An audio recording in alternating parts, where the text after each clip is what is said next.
नमस्कार दोस्तों, आप सभी का स्वागत है आज की इस वीडियो में। पिछली वीडियो में हमने जाना था दोस्तों cell phone and cellular phone communication system के बारे में। उसके बाद मैंने आपको बताया था हमारे जो सेल टावर होते हैं या फिर एमएससी यानी mobile switching centre, base station और मोबाइल स्टेशन बेसिकली कैसे आपस में कम्युनिकेट करते हैं, कैसे जो है हम अपना सेल फोन टावर को काम में लेते हैं, किस प्रकार से सिग्नल का इलेक्ट्रोमैग्नेटिक वेव का आदान प्रदान होता है। तो वो मैंने आपको पिछली वीडियो में बताया था और साथ ही में मैंने आपको सेल साइट के बारे में बताया था, हैंड ऑफ के बारे में बताया था कि जो हैंड ऑफ होता है कि अगर हम किसी एक टावर की रेंज में चल रहे हैं, उसकी रेंज खत्म होने वाली हो तो वो दूसरी टावर पर कैसे ट्रांसफर होता है, उसको अपन हैंड ऑफ बोलते हैं। तो वो मैंने पिछली वीडियो में आप सभी लोगों के लिए बताया था। तो सबसे पहले आप सभी लोगों से बोलना चाहूँगा कि जिन जिन लोगों ने पिछली वीडियो को नहीं देखा जो कि मैंने बनाई थी इसी चैप्टर से रिलेटेड, तो ये वीडियो आप बोल सकते हैं कि इस चैप्टर का पार्ट 2 है। इसका पार्ट 1 ऑलरेडी मैंने बना दिया है, तो वो आपको लिंक उस वीडियो के डिस्क्रिप्शन में देखने को मिल जाएगी, या फिर आप चैनल पर जाकर वीडियो वाले सेक्शन में विजिट कर देख सकते हैं।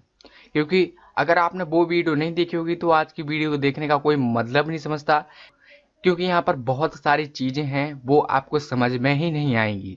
और इसी प्रकार से मैं आपसे एक और बात कहना चाहूँगा कि जिन जिन लोगों ने कम्युनिकेशन सिस्टम, संचार प्रणाली जिसको हिंदी में बोलते हैं हम, इसके अंदर हमने पढ़ा था मॉड्यूलेशन के बारे में, एनालॉग मॉड्यूलेशन, डिजिटल मॉड्यूलेशन, जिसके अंदर हमने बात की थी AM, FM, PM यानी amplitude modulation, frequency modulation, phase modulation के बारे में। तो वो वीडियो भी आप लोगों को देखना उतना ही इम्पोर्टेंट है जितनी इस चैप्टर की पार्ट 1 वीडियो, क्योंकि अगर आपने कम्युनिकेशन सिस्टम पढ़ा होगा तो ये चैप्टर आपको कम्प्लीटली यहाँ पर समझ में आने वाला है। क्योंकि बहुत सारी चीज़ें दोस्तों यहाँ पर इस प्रकार से होती हैं जो उन चैप्टर से रिलेट करती हैं। यहाँ पर बोल सकते हैं वो चैप्टर अलग अलग दिए हुए हैं लेकिन उन सब का काम आपस में एक ही प्रकार से होता है। तो आज की इस वीडियो में हम, जैसा कि मैंने आपको बताया था पिछली वीडियो में, एक सेल फोन का ब्लॉक डायग्राम की सेल फोन में बेसिकली कौन कौन से पार्ट होते हैं इन्हीं के बारे में समझेंगे। और आज हम बिल्कुल डिटेल से समझेंगे कि हम किसी को कॉल लगाते हैं तो किस प्रकार से हम उससे कम्युनिकेट कर पाते हैं, उस पर्सन से किस प्रकार से हम उससे बात कर पाते हैं, या फिर जब कभी भी किसी पर्सन का कॉल आता है तो हम किस प्रकार से उससे कम्युनिकेट कर पाते हैं उस कॉल को रिसीव करके। तो जानेंगे दोस्तों आज की इस वीडियो में। तो वीडियो को आप कंप्लीट लास्ट तक देखते रहिएगा, क्योंकि अगर आपने जरा सा भी स्किप कर दिया तो आपको यहाँ पर कुछ समझ में नहीं आएगा।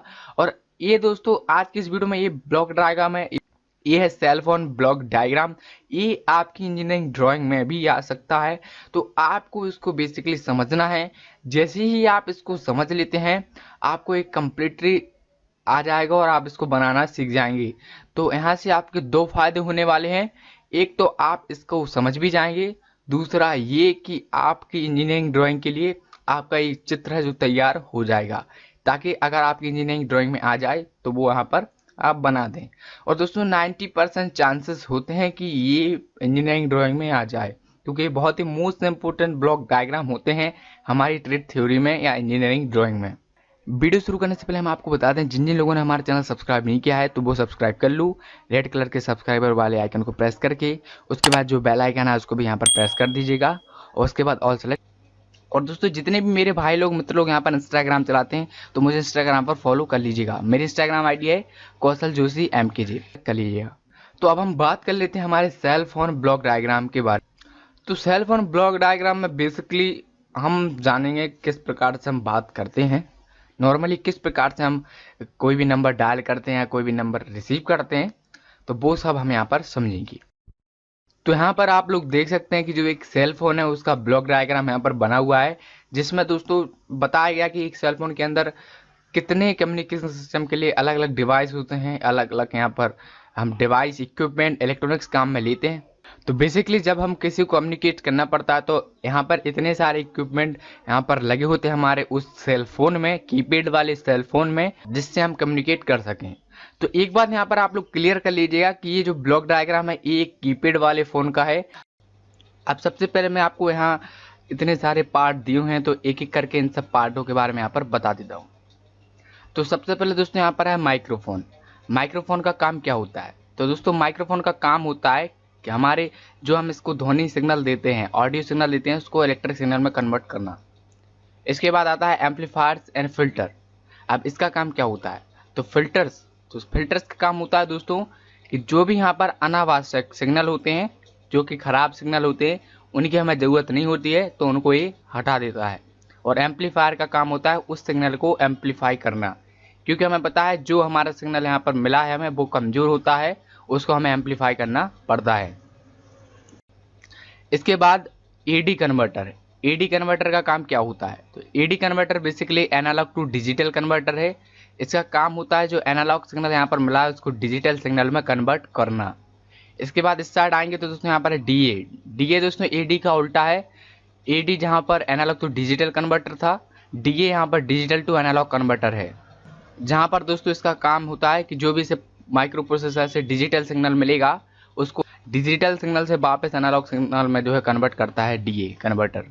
इसके बाद फिल्टर से एम्पलीफायर्स का वही सेम यूज आ जाता है कि यहाँ पर जो अनावश्यक सिग्नल होते हैं वो फिल्टर्स के द्वारा हटा दिए जाते हैं, एम्पलीफायर से हमारे सिग्नल को एम्पलीफाई किया जाता है। और इसके बाद आता है स्पीकर। स्पीकर का काम क्या होता है, तो स्पीकर का काम होता है दोस्तों जो यहाँ पर इसको इलेक्ट्रिकल सिग्नल मिले हैं उसको ऑडियो सिग्नल में कन्वर्ट करना ताकि हम उसको सुन पाएँ। इसके बाद दोस्तों यहाँ पर साइड में है एलसीडी पैनल और कीपैड। तो LCD panel, LCD display. LCD का फुल फॉर्म होता है लिक्विड क्रिस्टल डिस्प्ले। एलसीडी के द्वारा दोस्तों हम तमाम प्रकार की सूचनाएं हैं, कोई भी हमें यहाँ पर प्रोग्राम जो है मोबाइल हमें दिखाता है तो वो हम एलसीडी की मदद से यहाँ पर देख पाते हैं। नीचे है कीपैड। कीपैड के द्वारा दोस्तों ये अल्फा न्यूमेरिक कीपैड है, जहाँ पर हमें पता है 1 से लेकर 9 तक स्टार हैश वगैरह होता है एक कीपैड फ़ोन में, तो उससे दोस्तों हम अपने मोबाइल को इनपुट देते हैं। ऊपर के साइड दोस्तों रैम एंड रोम और फ्लैश मेमोरी। तो सबसे पहले जानते हैं फ्लैश मेमोरी। तो दोस्तों फ्लैश मेमोरी एक ऐसी डिवाइस है जो कि रैम से स्लो लेकिन रोम से फास्ट होती है। सबसे पहले हम रैम एंड रोम के बारे में जान लेते हैं ताकि आपको फ्लैश मेमोरी कन्फ्यूजन ना हो। तो रैम बेसिकली क्या है, रैम का पूरा नाम होता है रैंडम एक्सेस मेमोरी। रैंडम इसको हम एक्सेस करते हैं। रैंडम का मतलब होता है इसमें कोई भी डेटा अपन रीड भी कर सकते हैं और राइट भी कर सकते हैं। और ये दोस्तों वोलेटाइल मेमोरी होती है।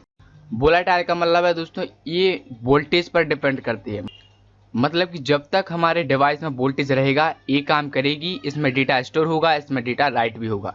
लेकिन जैसे ही वोल्टेज यहाँ पर चला जाएगा तो ये काम करना बंद कर देती है, इसमें जो भी डेटा होगा वो यहाँ पर उड़ जाएगा। और दोस्तों ये बहुत फास्ट मेमोरी होती है अगर हम कंपेयर करें हमारी नॉर्मल मेमोरी से, जैसे कि रोम हो या हार्ड डिस्क हो, तो इनसे बहुत फास्ट मेमोरी होती है। और इसके बाद है रोम। रोम बेसिकली रीड ओनली मेमोरी है, ये नॉन वोलेटाइल मेमोरी है, इसका वोल्टेज से कोई लेना देना नहीं है, वोल्टेज रहे या ना रहे ये डेटा को फिर भी रीड और राइट करेगी। जैसा कि हमें पता है कि हम अपने जो सेल फोन होता है उसमें किसी भी नंबर को सेव करते हैं, मैसेज सेव हो जाता है तो वो हमारे इसी रोम में सेव होता है। मतलब कि हमारे सेल फोन मोबाइल में जो एक कैपेसिटी होती है कि आप इतने नंबर तक उसमें सेव कर सकते हैं, इसके बाद नहीं कर सकते, क्योंकि जो यहाँ पर रोम यूज की जाती है वो भी कुछ यहाँ पर बाइट की होती है। ये बेसिकली रैम एंड रोम में अंतर है। अब बात करते हैं फ्लैश मेमोरी की। फ्लैश मेमोरी एक ऐसी मेमोरी है जो रैम से स्लो होती है लेकिन रोम से फास्ट होती है, मतलब कि रैम और रोम के बीच में आती है। और दोस्तों फ्लैश मेमोरी में कोई भी चालित पुर्जा नहीं होता, इसमें भी इलेक्ट्रॉनिकली डेटा स्टोर करते हैं अपन। इसके बाद दोस्तों इस साइड यहाँ पर एफएस के मॉड्यूलेटर, एफएस के डिटेक्टर है। अब बेसिकली यहाँ सबसे पहले हम बात करते हैं एफएस के मॉड्यूलेटर की। तो दोस्तों हमें पता है हमारे कोई भी सिग्नल उसको ट्रांसमिट करने से पहले उसको मॉड्यूलेट किया जाता है ताकि उसमें जो प्रतिबाधा हो, जो नॉइस हो वो यहाँ पर खत्म हो जाए। हमें पता है कि हमारे फ़ोन से जो हमने एनालॉग टू डिजिटल यानी जो डिजिटल सिग्नल मिला था तो वो यहाँ पर डिजिटल सिग्नल है, तो यहाँ पर हमें मॉड्यूलेशन करना पड़ता है उस सिग्नल का। तो यहाँ पर डिजिटल सिग्नल है यानी डिजिटल मॉड्यूलेशन होगा। और मैंने आपको कम्युनिकेशन सिस्टम वाली वीडियो में बताया था कि यहाँ पर मॉड्यूलेशन होते हैं 3 प्रकार की। बेसिकली मेन रूप से 2 प्रकार के होते हैं, एनालॉग और डिजिटल, लेकिन डिजिटल के अंदर होते हैं 3 प्रकार के, ASK, FSK एंड PSK। तो यहाँ पर FSK का मतलब है फ्रिक्वेंसी शिफ्ट कीइंग, यानी यहाँ पर हम डिजिटल सिग्नल की फ्रिक्वेंसी का जो है मॉड्यूलेशन कर रहे हैं तो वो यहाँ पर मॉड्यूलेशन किया जाएगा FSK। उसके बाद उसे ट्रांसमीटर एंड रिसीवर को दे दिया जाएगा, जहाँ से उस सिग्नल को ट्रांसमिट किया जाएगा एंटीना के माध्यम से। तो यहाँ पर दोस्तों आप लोग देख रहे हैं ट्रांसमीटर एंड रिसीवर। तो यहाँ पर दोस्तों ट्रांसमीटर भी होता है और रिसीवर भी होता है। ट्रांसमीटर का काम होता है किसी भी सिग्नल को ट्रांसमिट करना एंटीना की सहायता से। रिसीवर का काम होता है जो सिग्नल एंटीना को आया वो रिसीव करना। इसके बाद दोस्तों ऊपर यहाँ पर एफएस के डिटेक्टर है।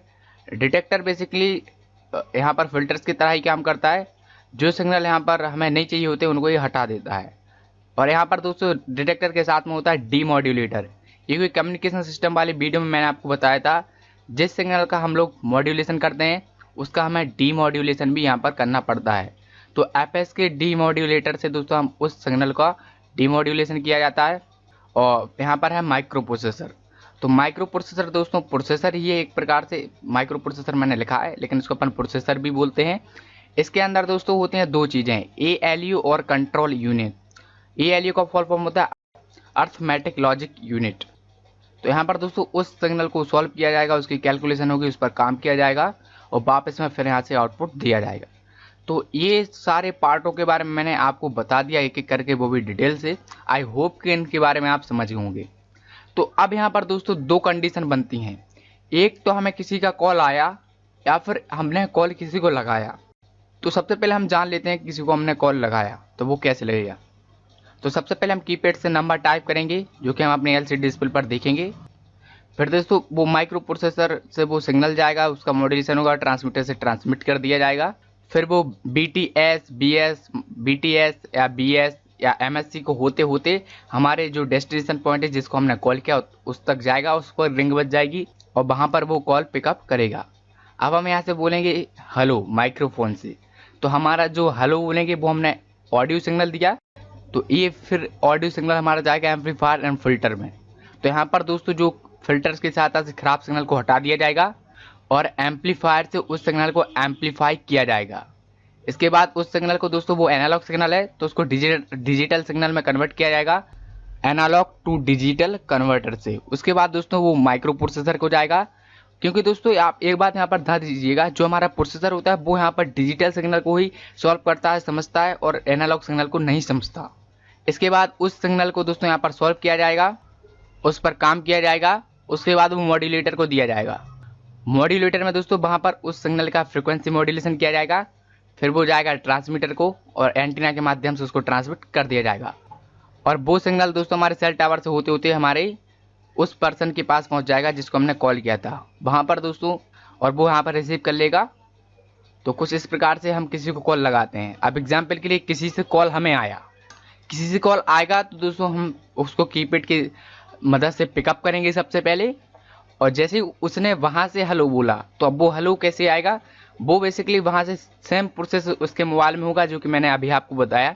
फिर दोस्तों वहाँ से जो सिग्नल आएगा वो एंटीना रिसीव करेगा, एंटीना से फिर रिसीवर में जाएगा, रिसीवर के बाद एफएस की डीमॉड्यूलेटर और डिटेक्टर में जाएगा, जहाँ पर उस सिग्नल का डीमॉड्यूलेशन किया जाएगा और डिटेक्टर अनावश्यक सिग्नल को हटा देगा।